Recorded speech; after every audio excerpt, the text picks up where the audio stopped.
probably better than ours is. So to get this film of the Earth, they blocked out sections of the window. This film is an outtake. The astronauts didn't realize they were still rolling. They said the camera was pressed up against the window to get a good shot of the Earth, but that's not true. You can see someone pass in front of the window, then quickly jump out of the way. And here you see the dim work light that was used so they could operate the camera. We're not supposed to see this. We're also not supposed to see this: someone adjusting the insert that controls the shape of the Earth. Now remember, they're in low Earth orbit, so the Earth is actually really bright and fills the whole window. How do we know? Because when they open up the iris of the lens, we can see it. Holy sh**.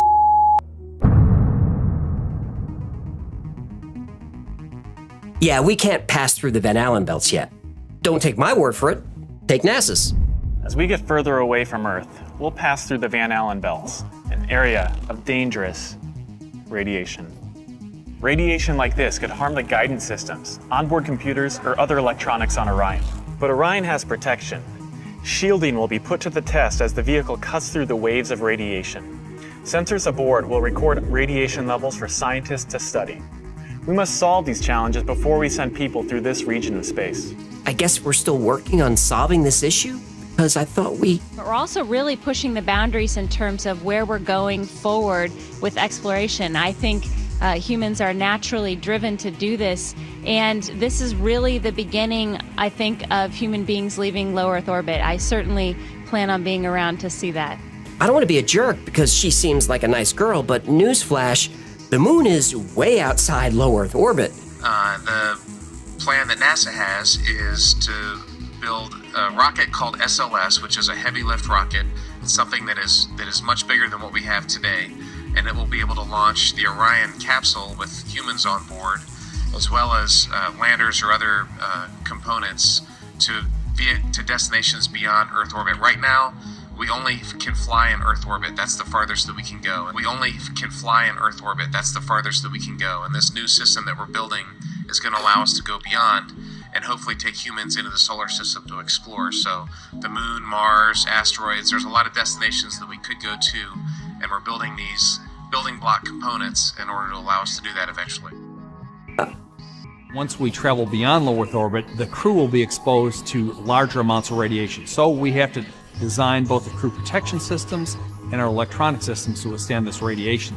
But didn't we already design those protection systems for Apollo? Why don't we just use that technology? I'd go to the moon in a nanosecond. The problem is we don't have the technology to do that anymore. We used to, but we destroyed that technology, and it's a painful process to build it back again. Wait, we destroyed the technology and we can't recreate it? So nobody wrote anything down? That seems irresponsible. Oh, you mean irresponsible, like recording over the original moon landing tapes? Yeah, NASA did that. There are no original high-quality moon landing tapes. They were erased and reused. Allegedly. The footage we see of the moon landing was taken in a very strange way. NASA took a video feed from the moon and projected it onto a screen. Then TV stations pointed their cameras at the screen. The stations wanted a direct feed, but NASA refused. That's why the moon landing footage is such a mess. Anyway, the best way to protect a fragile human body from Van Allen radiation is lead shielding. But even a thin layer of lead would have made the Saturn V rocket too heavy to get off the ground. The only protection they had was a thin sheet of aluminum. But aluminum melts at about 1200 degrees Fahrenheit. The electrons in the Van Allen belts have energies of millions of volts. Now this would equate to a temperature of about 10 million degrees Kelvin. So how did NASA overcome this problem? They didn't. Instead, they called Hollywood.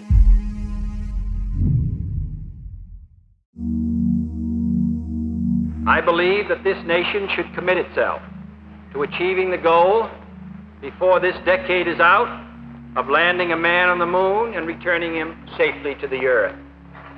No single space project in this period will be more impressive to mankind or more important for the long-range exploration of space. But right now, we need a 10 to 12-year program that has as its ultimate goal the man domination of space. And if we don't, we're going to be in trouble. To put people on the moon and with enough fuel to enable them to return safely home to Earth is still a larger and more powerful rocket, however. A member of Congress said today that he was tired of seeing the United States second to Russia in the space field. And only the future will tell whether we'll manage to close that gap. It's going to take some time, and I think we have to recognize it.